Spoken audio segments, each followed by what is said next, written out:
Hello, everyone, and welcome to Trust But Verify, Maintaining Democracy in Spite of Information Countermeasures. My name is Allie Mellon. I'm a security strategist in the office of the CSO at CyberWeek. I have been in tech for about a decade now, and I've spent 5 of those years as a mobile app developer and engineer, and the past several working in the security space.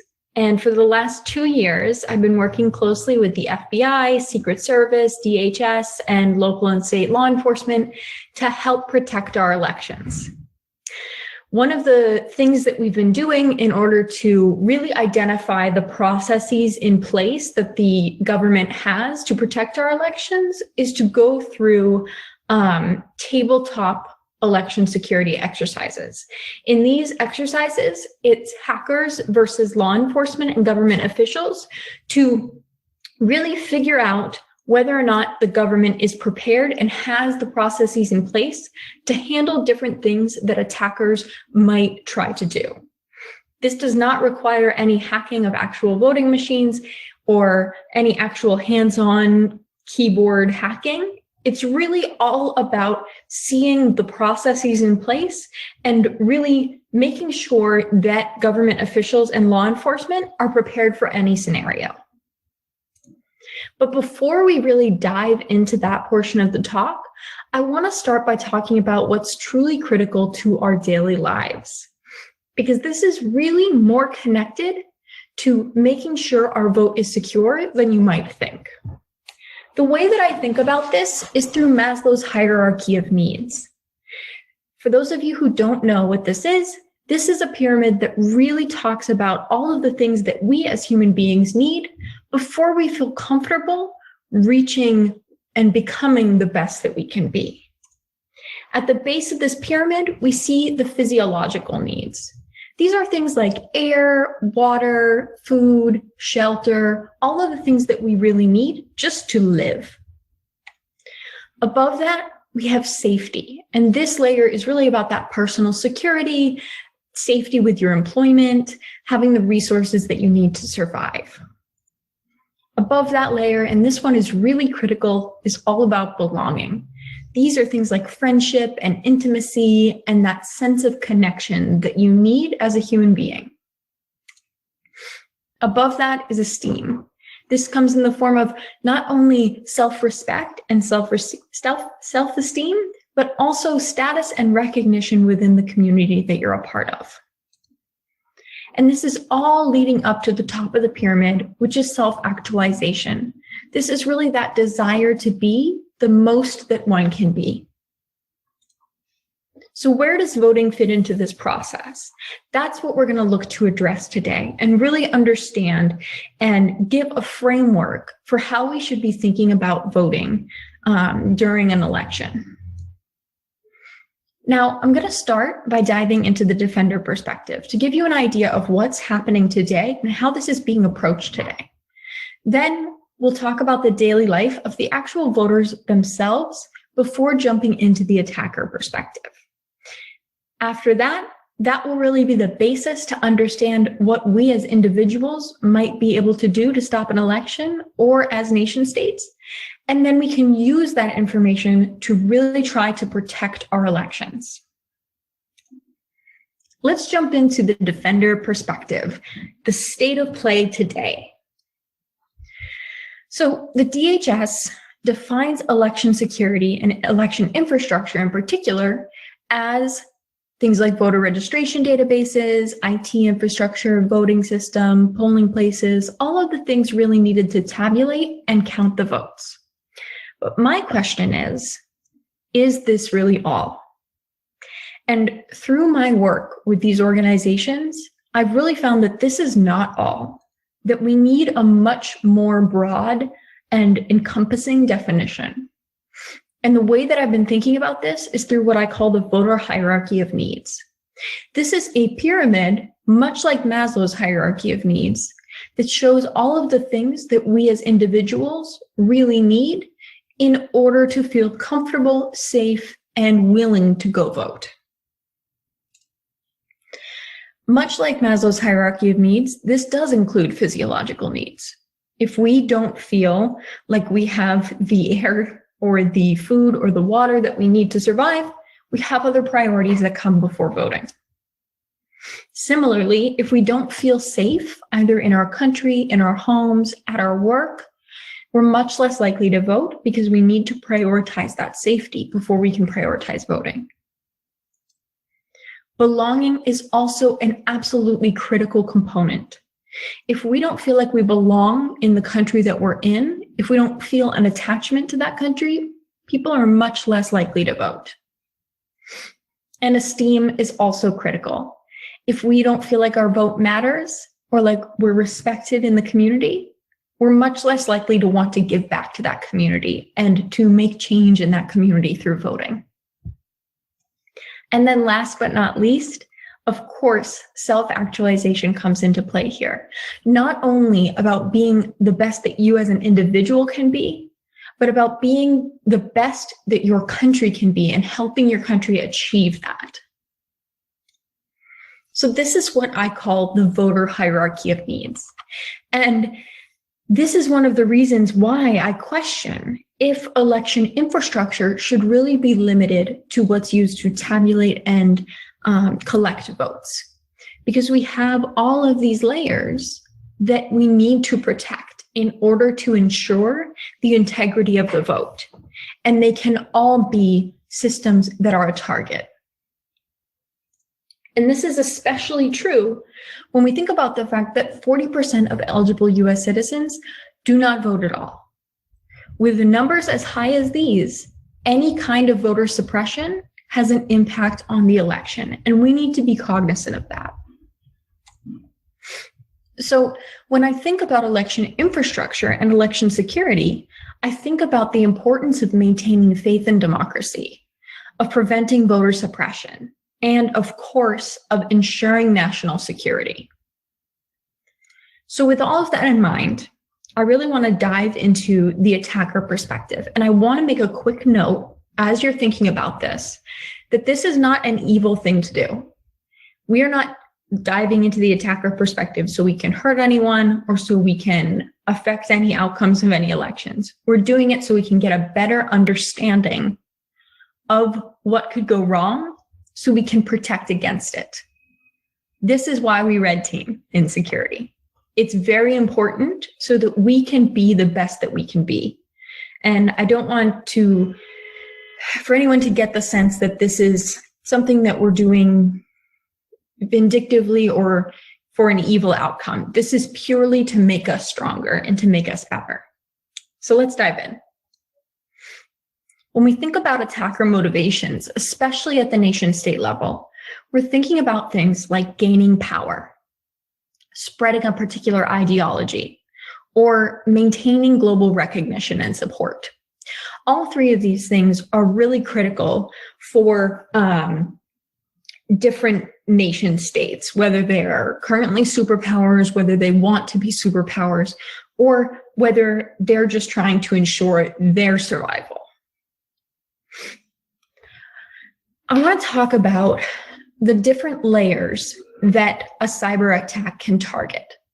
Because more generally outside of elections, but also specifically for elections, I see cyber attacks affecting three core layers. There's the infrastructure layer. That is all about the physical aspects of a system. So it's about taking a cyber attack and having it affect the kinetic world. The second is information. This is actually about spreading information that isn't true, but making people believe that it's fact. And then ethos, which is of course about that belief system, really targeting and affecting that belief system to influence an outcome.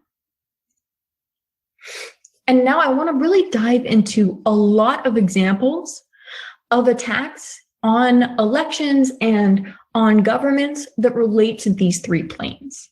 We're going to show some historical ones that don't really have a cyber component, but could very easily be translated to have one.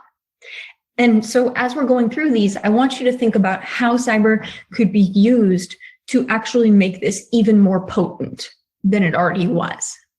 We'll also be looking at some modern examples that do include a cyber component to give a little variety and show how this is really happening already today. I want to start with the Italian elections of 1948. This was election interference in 1948, where the US government was actually intent on psychological warfare. Of course, it was right after World War II, a very tense time, and millions of dollars was going to Christian Democratic and right-wing socialist parties to sway the outcome of this election. It was really a massive propaganda campaign against the Communist Socialist Coalition, and the goal on both sides was to really change the perception of the election. It was about democracy versus totalitarianism, Christianity versus atheism, really abundance versus starvation, and ultimately America versus the Soviet Union. And the outcome was so effective that the US repeated this process in Guatemala, in South Vietnam, in Afghanistan, and Indonesia, and many, many more countries. Another example I want to showcase is the 1996 Chinese influence on the US election. In 1996, $300,000 was funneled from a Chinese general interested in influencing the US presidential election to the Clinton campaign. Now, at the time, of course, this is immediately meant to add resources to the Clinton campaign because this general wanted them to succeed in the election, which is foreign interference. But further, of course, Americans found out about this happening. And this is the type of thing that can make you question whether or not your elections are really about, really by the people and for the people, or whether there are other influences at play. And I also want to talk about some social media attacks. We're going to talk about ones that really do target that belief system. On the right, you can see an example of a Facebook ad that's meant to make people really to highlight the contrarian opinions and to promote chaos between individuals in the United States. This isn't even an advertisement that's actually sent by someone in the US, by an American. This is sent by another nation in order to really highlight the divides that we have in the country and to make them deeper. On the left-hand side, you can see a Twitter post, a promoted Twitter post that's supposedly from the Clinton campaign. It's very convincing. There's a Hillary Clinton logo in the corner. The colors all match her colors. Of course, she is in the image as well. And it's meant to get eligible voters to text Hillary to a certain number in order to vote. Needless to say, this is not a way that you can vote, but it would be very convincing to people, especially during a pandemic, who don't necessarily want to go wait in line. They'd much rather just text someone and be able to vote. So these are two very important examples of attacks that can make people think that they're able to do something that they're not actually able to do, that can change their perception of their country, and that can, of course, change their perception of their government as well. Now, we've seen over the past few months especially a really, really great approach by social media companies to address the problems that we're seeing with disinformation online. However, I would be remiss not to talk about quotes like these from social media companies and their leaders that really frame this problem as a free speech issue. And I bring this up because I think it's so important throughout this talk to be thinking about the fact that this is not just a social media company problem. This is not just a government problem. This is a problem for each of us to grapple with as individuals and to try to fix as individuals, as parts of our organizations, as parts of the government. However we can, we need to address this problem. And quotes like these muddy the waters and make it seem like this is a free speech issue, when in reality, it is not. This is about making sure that our democracy is safe and protected. And we need to expect people who run our social media companies and who are involved in our critical infrastructure and who work in our government, we need to expect them to protect democracy. Now, I also want to take a look at the information plane. And I think that this is really fascinating because we're going to delve into some very early examples of disinformation. And I want to start with one that's very near and dear to my heart, which is, as an American, which is the foundations of America, which actually comes back to Sam Adams, who is a very popular figure in American history. Now, America, I did not know this, but America was actually founded on the premise of a conspiracy theory where the British were trying to enslave us. Sam Adams argued Britain's taxations were part of an elaborate conspiracy to eventually enslave American colonists. He actually spread that and other early disinformation through pamphlets and speeches that contained information he knew was untrue. And he actually used the Boston Massacre, a very well-known event and inflection point during America's Revolution. He used that to further his message. So we see at this moment, and over the past 4 years, Americans really grappling with this concept of disinformation, and it being very much so tied to social media and the virality and the viral nature of social media. However, this is not a new problem. We've seen this happening for as long as at least the country that I'm in has been around. And honestly, a lot of the countries around the world. And we need to treat it like a people problem, which it is, instead of a social media problem. The next thing I want to talk about is the CIA and the propaganda asset inventory.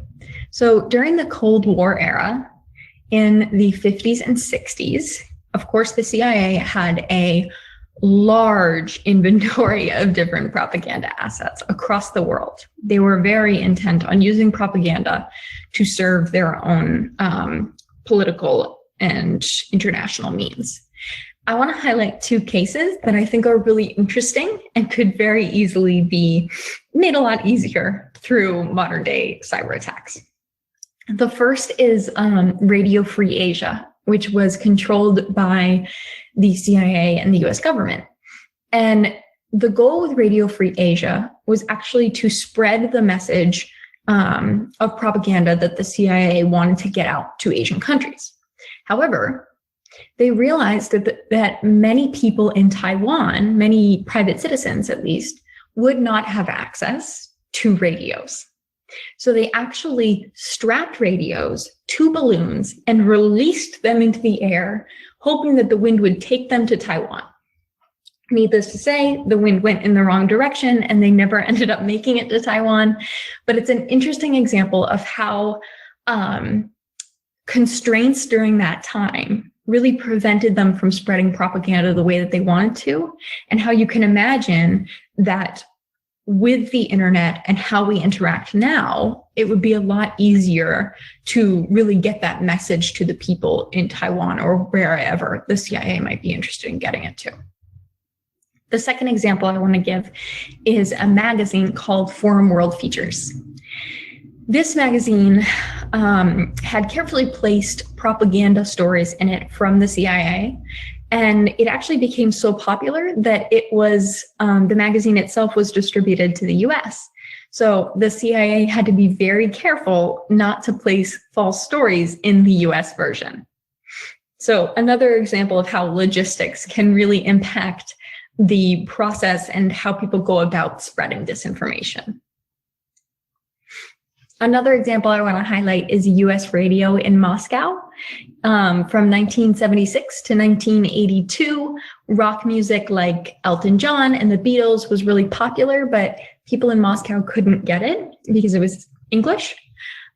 So the CIA actually set up a radio station that made it to Moscow, and they would play rock music, but it was often followed by quote unquote editorial content, which Soviet authorities considered disinformation. I also want to talk about the 2014 elections in Ukraine. So during the 2014 elections, a few days before, on the 21st of May in 2014, the main election network, it's called the CEC network, was compromised, and attackers were actually able to disable vote counting for somewhere around 12 hours. Now, if you're someone who is voting in this election, obviously, this is very concerning, can cause you to immediately lose faith in your government's ability and integrity. But 4 days later, on election day, attacks continued. There was a constant denial of service attack on the CEC website. This is the same website that they compromised and disabled vote counting on.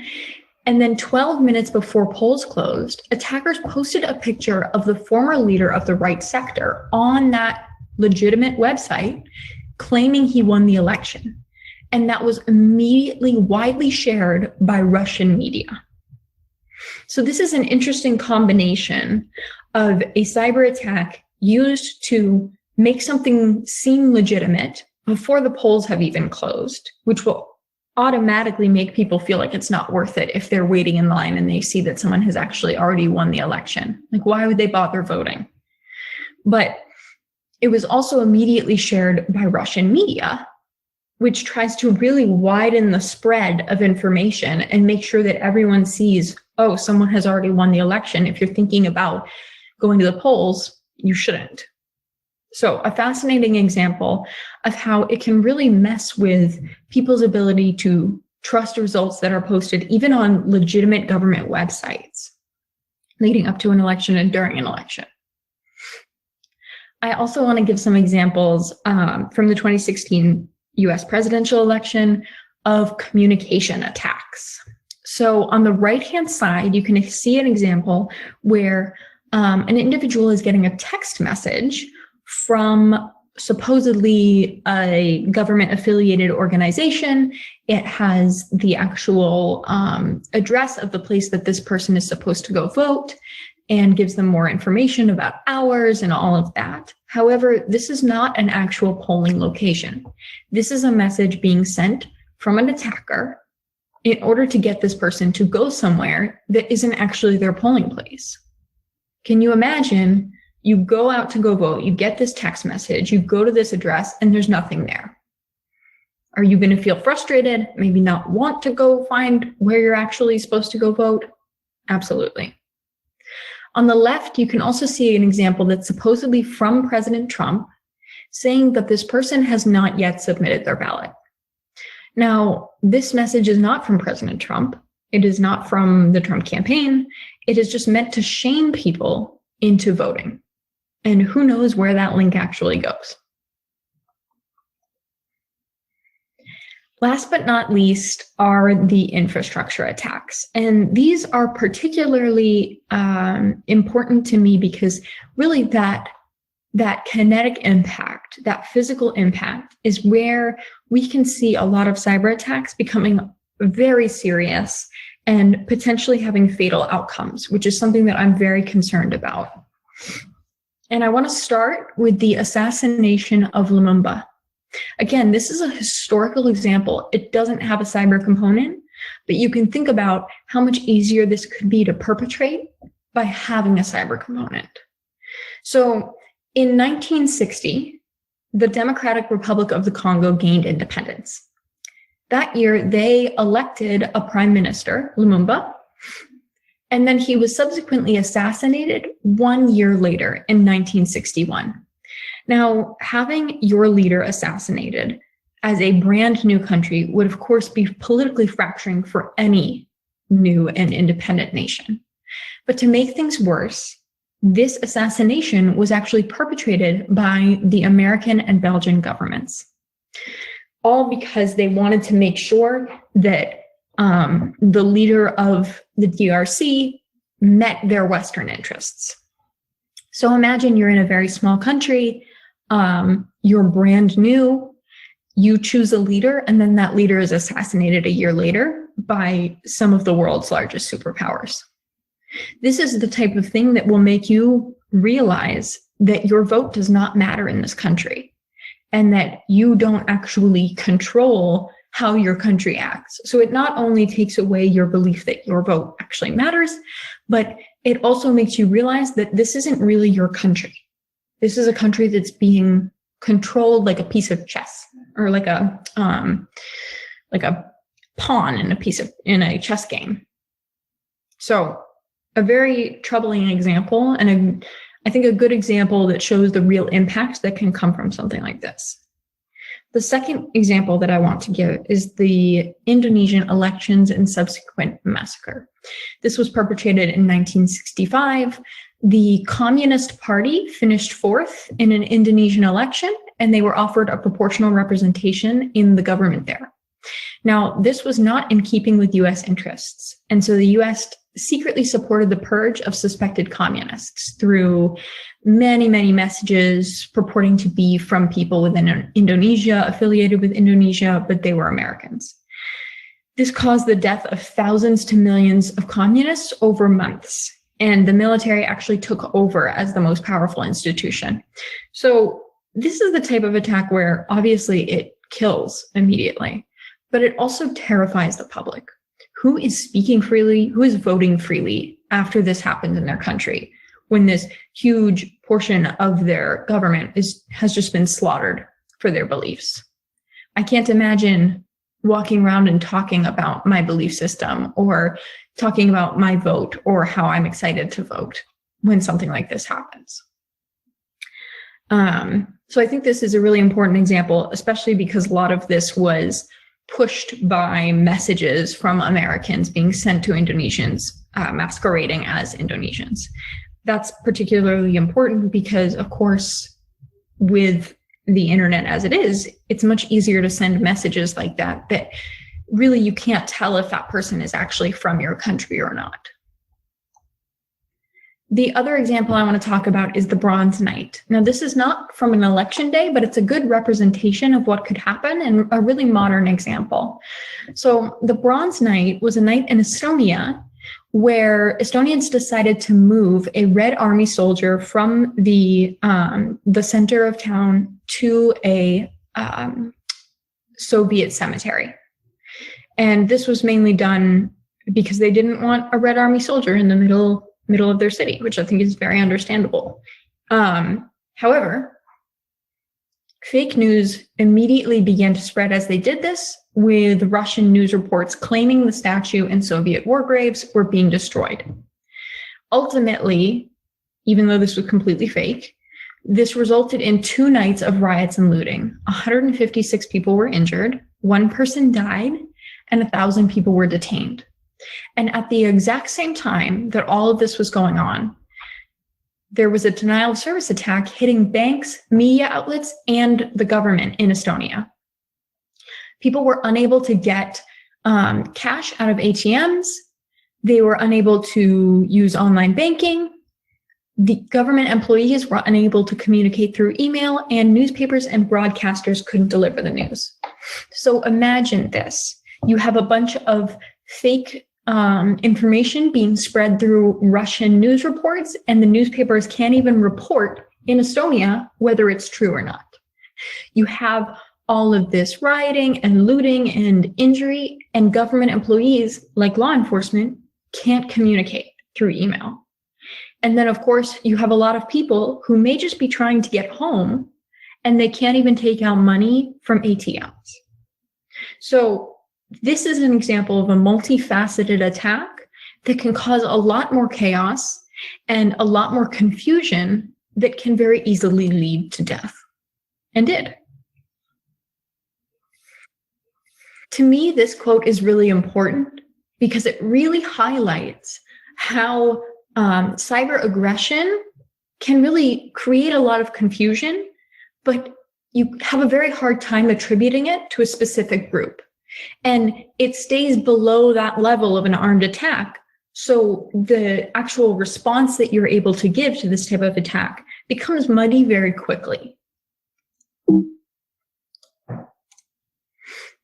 Next, I want to talk about attacks on the electric grid. And when we're thinking about this, I want to give an example from 2003 in the United States and Canada, where a 4-day power outage left at least 100 people dead. Now, this is horrifying for obvious reasons, but imagine an attack, a cyber attack perpetrated in this way, and the potential to not only leaving people dead, but to also making people very suspicious as to why that happened. If you have a power outage on election day, you're more likely to be worried about what's in your fridge going bad than you are to be going to vote. You're going to be more worried about your parents and your siblings and anyone in your life, perhaps your children. You're going to be worried about their safety over actually going to vote. These are examples of things that really make people's priorities shift. And I also want to talk about transit, because this one is particularly important. We see this in the United States a lot, whether it's to cause voter suppression or not. If people don't have a way to get to the polls, then they're not going to be able to go vote. So a great example of this is 2016, where San Francisco's transit system was infected with ransomware. Imagine you have your typical day of going to work. I know that I would take the train in. It's a couple of stops. It's maybe a half an hour train ride. And then I work all day. Say that I'm thinking about voting after my work day. I might take my lunch break, scroll through Twitter, maybe see some disinformation, and then close out my work day, go try to get on the train to go home, and go to my polling place and find out that the train has been hit with ransomware and isn't going anywhere. Now, at this point, most people are going to be frustrated and they're just going to want to get home. They've had a long day of work. They're going to be much less concerned with going to vote and much more concerned with having to pay for an Uber instead of just being able to take the train home. These are situations that we need to think about when we're thinking about making sure that people can get to the polls safely and quickly. So we can see that all of these attacks really showcase across all the different layers, both the information and infrastructure and ethos layers, but also each layer of the pyramid itself. And you can think about the fact that these are just examples that are one facet. But imagine if you combined an attack across all three, for example, infrastructure, information, and ethos. If you targeted the belief system at the same time you're targeting people's personal and family health. This is when things start to get more complex and start to get much more dangerous. So let's use this information to dive back into the defender perspective and think about how we can use this to really protect our elections. So where does this leave us? Let's take a look at where we started. A very narrow definition of election security. That's really just about counting the votes, about collecting the votes, about keeping them safe and private, but nothing really else around election security. And this has left us with quotes like these from top diplomats in various countries. We'll have to confront distortions and fake news stories. Quotes from presidents talking about how elections are a scam. Even quotes from top congressional Democrats talking about how we are going to have to deal with amplified disinformation, which these are not necessarily bad quotes. It's just important to note that they don't offer solutions. They don't give us ways to combat this or to work against it. They're just stating the problem without a solution. And this is where the importance lies about having a more comprehensive definition. Because if we don't define what we're trying to fight against, we can't give people solutions. So where should we be going? In my view, and I hope that you share this after this presentation, we need a more comprehensive version of election security that incorporates other elements besides that core base of collecting and counting the votes. This includes the ones that we've talked about today, like communication and social media and transit, but it also includes others. There are lots of forms of critical infrastructure that need to be considered when we are looking to make sure our elections are safe. And in order to understand the full scope of that, I want you to really think about what your election day looks like. Do you vote before work? Do you mail in your ballot? Are you on Twitter? How do modern events change the way that you approach voting and you approach your elections? And then I want you to take that information and think about how you would attack. How would you attack your election day? How would you attack your friend's election day or your parents' election day? What could you do to target each one of these layers? I want you to take that information and use it to understand and figure out how you can actually defend, what you can do to protect democracy, to protect each of these layers. What other layers are missing? What are we not thinking about when it comes to election security that we really should be?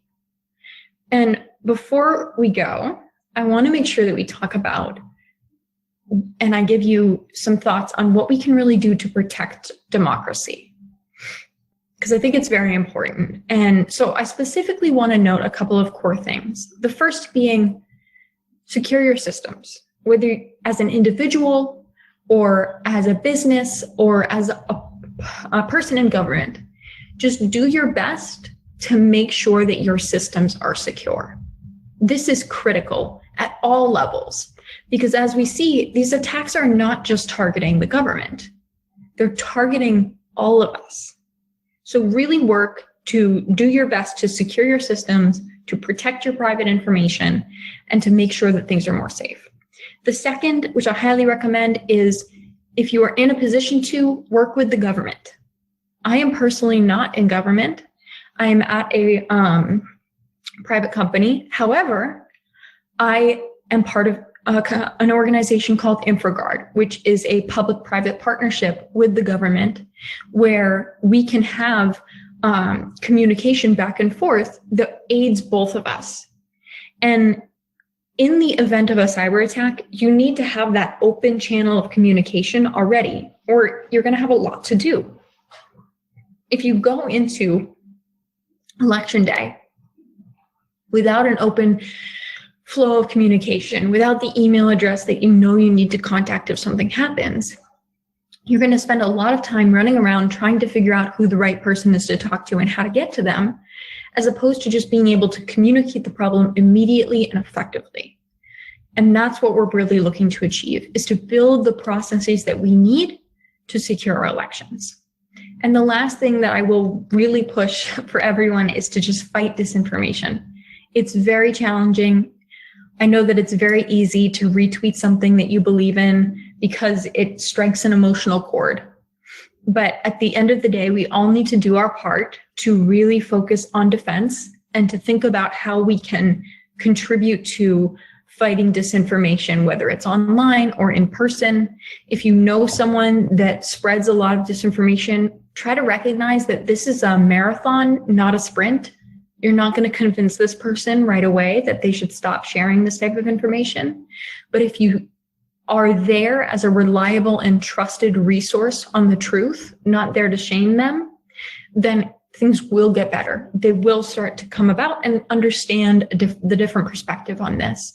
And that's the best thing that you can do, is just to be there as someone who they can trust, who they can look up to, who they can communicate with about the things that they're seeing online.